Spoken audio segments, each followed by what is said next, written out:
30th book that I read in 2024 is Looking Backward by Edward Bellamy, and the subtitle is 2000 to 1887.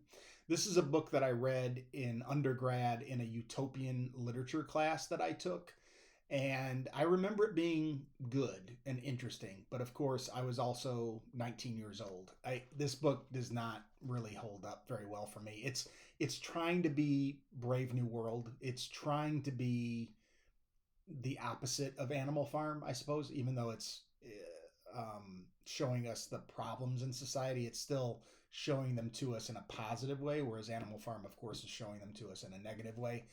Um, but again, the science fiction in this book just doesn't really hold up. And I can forgive that because it's being written in the 1890s and it's set in the year 2000. So, for example, when it rains, they don't use umbrellas because they have a plastic sheet that covers the city and keeps everybody dry.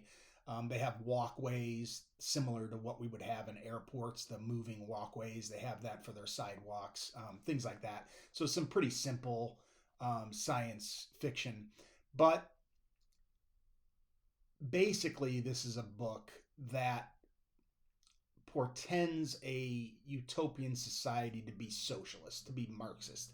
And I don't know enough about the differences between Marxism and communism to be able to speak to how true this book is to Marxism. For example, in this society of the year 2000, very open-minded, everybody nobody has money, they just share in everything. It's very explicitly socialist and Marxist.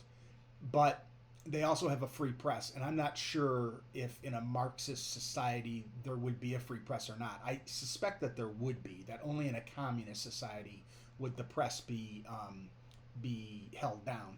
But again, it just it maybe if I knew more about Marxism, this would be an interesting fictional take using Marxism and would teach me more about that theory. But I know a little bit, and it still doesn't really hold up for me. So, not a book that it's a book I return to because I like this kind of narrative, and I remember it being good 30 years ago. But it's not a book that I'll read again.